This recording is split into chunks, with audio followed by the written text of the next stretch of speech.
And I'm almost stuck. The adventures also kind of make me think of like the adventures that Am sends the people on in I Have No Mouth and I'm a Oh no, yeah, no, this is definitely heavily inspired by that. But I just really like how they portrayed an emotion, because an intelligent AI would develop emotions ideologically the same way that we would. And we are not just one or two no beings. There are so many emotions.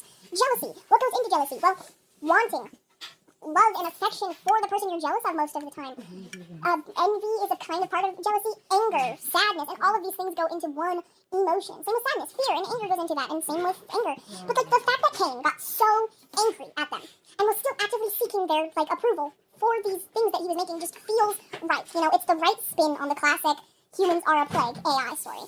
Because again, if we get far enough for them to start thinking like that, for them to really get fed up with that, then we would be far enough down the line that they would still just give like AI some humans. basic ass rights, and we're probably going to be more okay than we realize. Yeah, I don't think that all AI is going to go terrible, because not everyone's going to treat AI like evil, you know? Like, if AI becomes a regular thing, people are just going to be like, oh, yep, that's a part of my life now. Hey, yo, nice booty. Does it clank in a circle?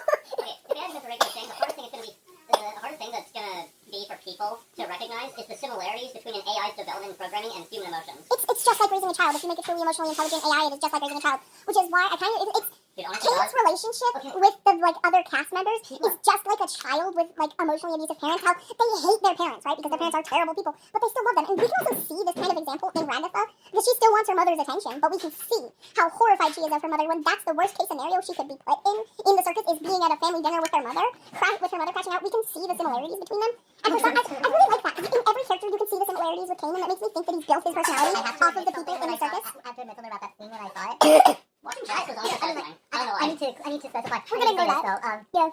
When I saw that scene with Ragatha, I was brought back to a dream that I had when I was real young, which was the exact same scene. It was one of the nightmares I had where I was like, damn. Glitch was really like, yes, random. Where's my trans baddies down in Nevada that I can steal memories from? Where's my trans baddies down in what? I need to steal my water bottle. It's behind you. Okay, speaking of the advancement of AI, Thank you.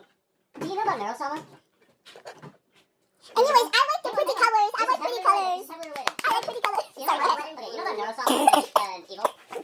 Yeah. No, I don't. I like. Can't Well, wait. Neurosama is an AI VTuber that, like, you know, I like took Little Unit Scarlet. by storm for being literally just an AI that a guy named Beetle made to do Beetle? VTuber things. Like, was his birth name Fetal? Did his Beetle. parents look at him and go, Beetle. Fetal? Yes, that is Fetal. Beetle. Beetle. That's even worse. Beetle. like Beetle, but with a We're getting back to D-A-L. Vedal. Beetle. Anyways. It's also known as Vettel. But I like how you can see things in every character that Kane has because of the fact that Kane is building his personality off of all of them. Right. It's That's such a hard. mirroring, and that's actually something I do. Stop it. It's something that a novel is doing. Can we not talk about Okay. my brother's Stalker right now? We're talking about the Amazing Digital Circus. We do not need the Stalker lore. Yeah.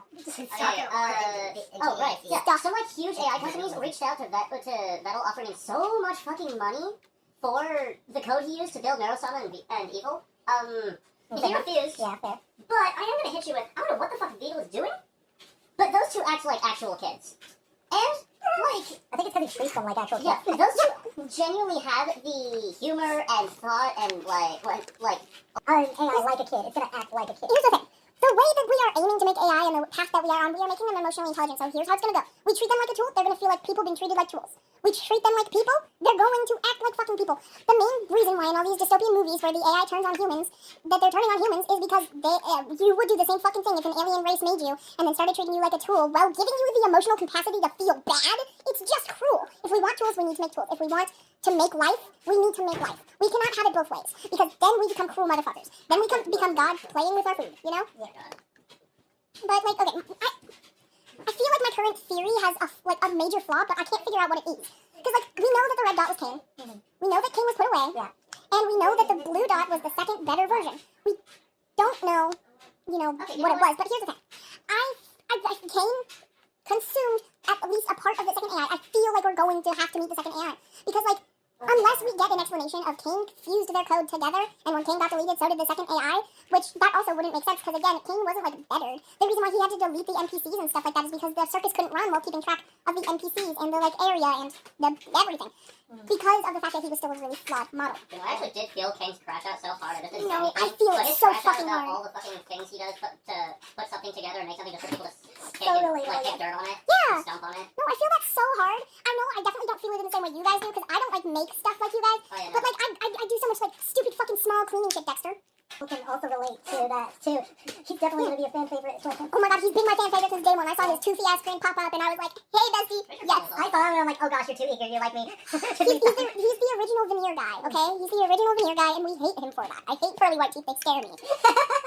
I feel like if I look at someone's teeth for too long when they have pearly whites, I'm going to start seeing things. You're gonna look at someone smiling too long and then Kane's gonna pop out of their face like... No, deadass, it's just gonna be spiders crawling out of their mouths and like little weird guys coming out. It's gonna pop out and say, hey there, cutie pie, and you're gonna scream. Yes, I'm gonna, little girl scream, and then I'm gonna go, Dude, watching Kane crash out felt like how I, in my brain, crash out when people are just complaining about everything to do with the roleplay I make. That's always frustrated me watching that happen because we are asking you to do something that you just